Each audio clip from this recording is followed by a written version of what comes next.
Hi, I'm Hamish Black, and welcome to Writing on Games. Over the last couple of weeks, I've been thinking a lot about Playdead's latest release, Inside.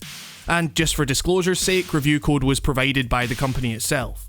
Many critics have stated that the game would stick with you long after you finished it, and I guess they weren't wrong there. I just don't think it stuck with me in quite the way they imagined it would though. This isn't a case of me pondering the symbolism or the wider political and sociological commentary the game tries to evoke whilst avoiding exposition. That was certainly an interesting factor in forming this critique for sure, but no, my thoughts on this game have been at once far simpler and far more complicated and conflicting. On a very basic level, I've been considering whether or not I actually liked the game. I didn't dislike my time with it, but I wanted it to be done long before it ended. The game handles atmosphere and aesthetic like no other game I've played this year, for about half the experience. And then the cohesion begins to slip away, making it feel disparate and disjointed. Something I feel the mechanics of the game mirror, and this is something I will talk about later in this piece. The more complicated discussion those thoughts have potentially opened up, however, is the idea of how the game flows, and how the elements that make it a quote-unquote game actually inhibit the potential it has. In turn, this has opened up thoughts about how set pieces are designed to work in games, how player perspective is manipulated, etc. Essentially, I feel like this game, probably unintentionally, opens up a discussion on the very nature of what it means when we call a game cinematic. Now, before you turn off in disgust at the fact that I just used that word, let me explain. The word cinematic is perhaps the most overused term in gaming history, probably just behind emotional experience, another term I imagine will be thrown at this game a whole bunch. For years, probably starting around the time of Ninja Gaiden on the NES, and seemingly peaking around the mid to late 2000s, the term cinematic seemed to be thrust upon whatever game had cutscenes in it. The most surface-level critical language of film was used to describe blockbuster action games like Call of Duty and Gears of War. And games with even the most terrible of stories had their narratives discussed in terms of whether they were worthy of Hollywood films or not. It was an ego thing. Games as a medium were thought of as toys, and they needed to prop themselves up against an already established art form in order to legitimize themselves.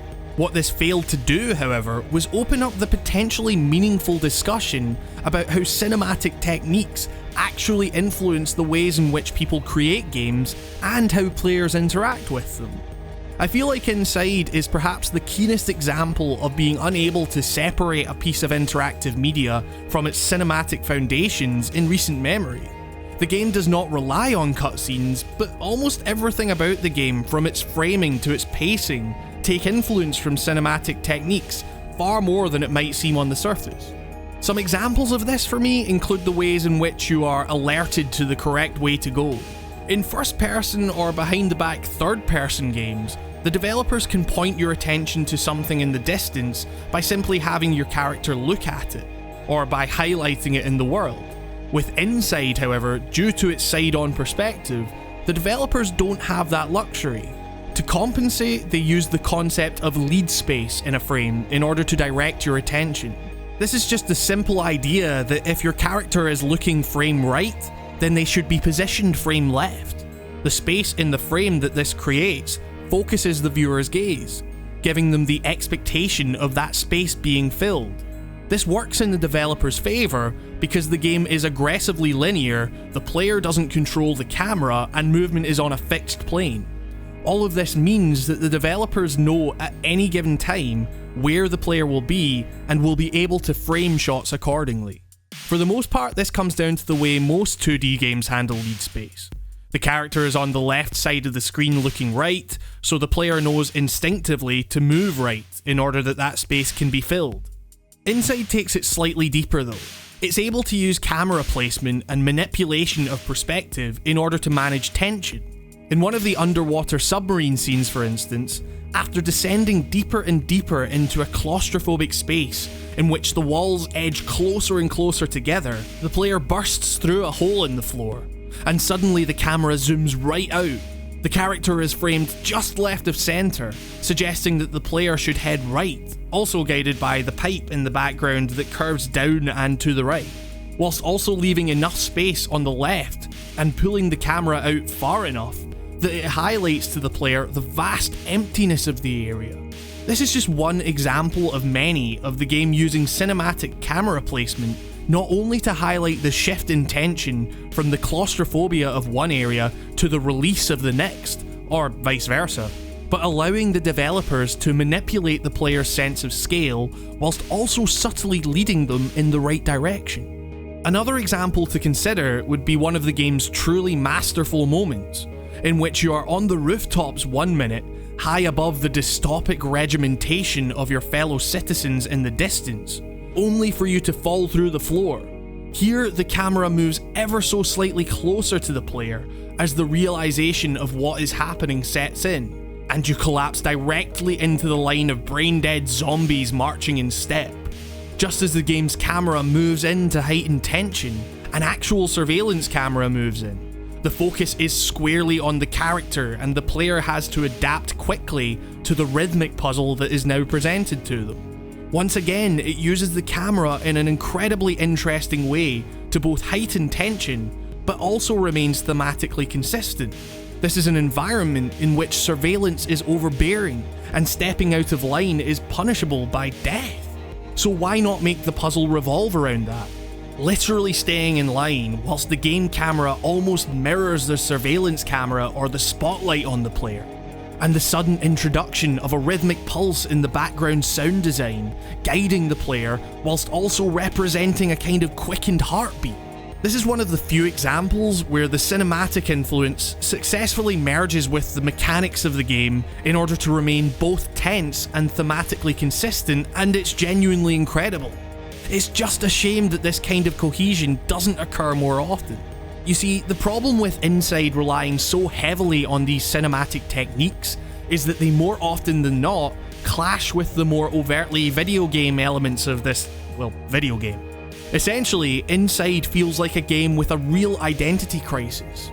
It at once relies on its interactivity to immerse the player in its world, but it is at its best when it flows like a movie rather than a game.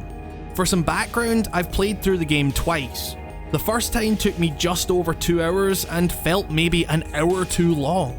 The second playthrough, however, took me just shy of an hour and a half, and whilst I still had my issues with the game, it felt like it flowed so much more effectively and coherently.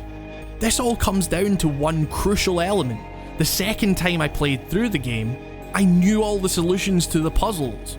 Whilst the puzzles certainly helped to pad out the length of this short experience, that's ultimately what they felt like to me. Padding. When you compare games to films, and no, I'm not having the legitimacy conversation here, no one needs to have that in 2016. One of the key differences is that the former, in the vast majority of cases, have fail states. Even when they purport to reject this, I'm looking at you, David Cage, they really don't. Quote-unquote bad endings are just another form of game over at the end of the day. These inherently place roadblocks in front of the player, halting their progress as they stop to figure out how to proceed, but rarely do they feel as jarring as they do with Inside. Inside is at its best, it's truly magical when you're running away from something, and even when you know that you're only just allowed to escape a threatening situation because the developers have very carefully scripted it to work that way, you're holding the analog stick right as hard as you goddamn can. In short though, the best moments of Inside prove that you can have both a streamlined, heavily scripted experience in which it is difficult to actually fail, whilst maintaining the tension of feeling like you can fail. The interactivity inherently makes the player consider what is in front of them and what is coming next, immersing them further in the events occurring on screen. But in the best set pieces the game has to offer, the player is actually somewhat funneled through them, in the same way that they would be if they were watching a film. It's like when you're running away from the dogs, for instance, and you feel like you only just made that jump before being ripped to shreds, even though the distance you had to run, the speed of the dogs, and the speed of the player character have all been meticulously calculated and manipulated by the developers. That's not to say that games should play themselves, But like set pieces in any game, their impact is somewhat lost if you're having to constantly try them over and over again. I mean, this is one of the key problems of games like Uncharted in my eyes. The joy of these moments is in their sporadic nature, their ability to grip you in the moment, and when it's all said and done, have you thinking, what just happened and how did I get through that? Unfortunately, most of Inside's more overt trial and error puzzles run antithetical to that notion, piece by piece figuring out each minute detail of what is happening and surgically breaking down how you got through it after each death. In short, Inside does some truly interesting things.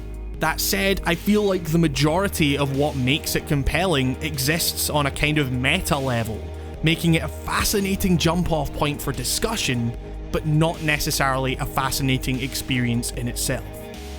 So there you have it, my thoughts on Inside. There's a lot about this game that I enjoy, and like I say, it felt so much better on a second playthrough, but it's certainly not without its issues, and it's not something I think I'll be returning to very frequently. Simply put, if you enjoyed Limbo, you should probably pick this up, because even when it fails, it's at least doing something interesting enough most of the time to warrant your attention. If you have played it, what did you think, and what games do you feel use cinematic techniques in a compelling way? Let me know in the comments. And with all of that said, I'd just like to take this opportunity to thank my patrons who truly do make this show possible. If the show has had a positive effect on you, if you'd consider pledging, it would mean the absolute world to me. Now I'm gonna go play Kentucky Route Zero Act 4 because holy shit, that's a game that you can actually play now. Anyway, I'm Hamish Black and this has been Writing on Games. Thank you very much for watching and I'll see you next time.